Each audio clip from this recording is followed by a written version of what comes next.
Hi, do you tell stories to your children? It could be their bedtime or when you are feeding them. Do you tell stories? I have asked this question to many parents, and what is your guess? Sadly, most of them said no. They quickly follow it up with, oh, but she has a pad in which she listens to stories. Have you seen how some parents feed their child? The child will be seated with a pad or phone kept on the table. The pad will be playing a rhyme or a program while the parent feeds the child on and off. There's no interaction between the child and the parent except a hand with a spoon moving near the mouth. But when we think about our own childhood, what do we remember? Don't we remember the countless number of stories told by our mother, father, or grandparent? Are we depriving our present children the wonderful experience of listening to a story? Why is storytelling important? Welcome to Mindscape Matters, and I am Dr. Mohanraj, your host. Storytelling has many benefits. First, it improves the bond between the parent and the child. You are spending lot of time with the child without being interrupted by anything else. Second, parents can teach many things through stories. Rather than teach them A for apple, children can be introduced to a wide variety of things like fruits, trees, and objects of everyday life through the stories. They can be introduced to the concept of color or size by narrating a story. The red ant was small, very small. It looked up and saw this big elephant. The elephant was grey.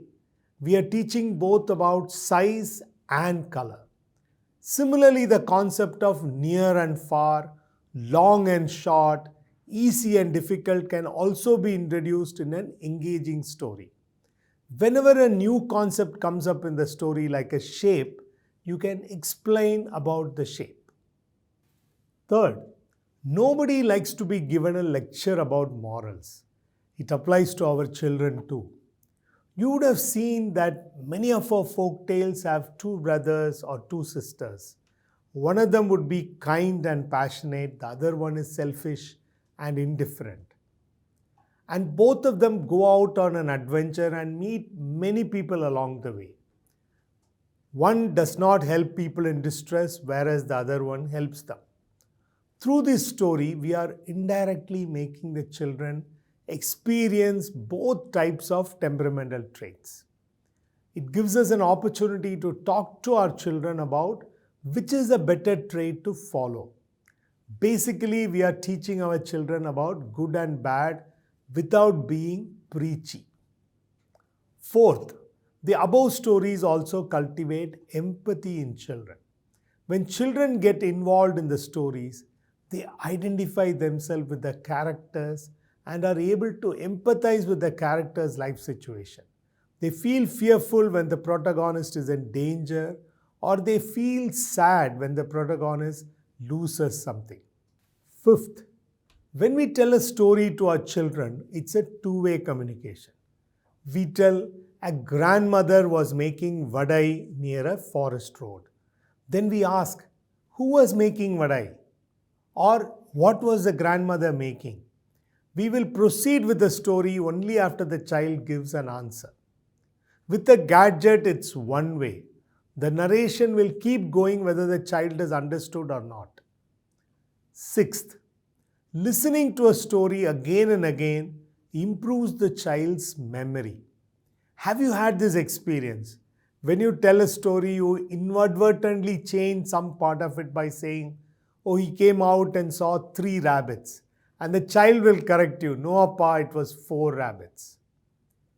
Seventh, if you are reading stories to your child, and if your child likes stories, they will want to read the stories themselves at an appropriate age.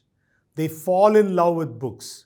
Once they love storybooks, it's easy for them to transition to textbooks.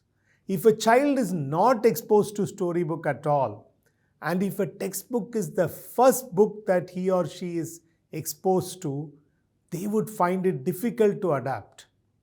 They'll find a book boring compared to a gadget. Eighth, listening and engaging with a story improves the child's attention span. Nowadays, adolescents tell me that they watch videos at 2x speed. They watch movies also at 2x speed because they are used to the speed of a video game. In video game, everything has to happen in a split second. They find a movie or a video very slow.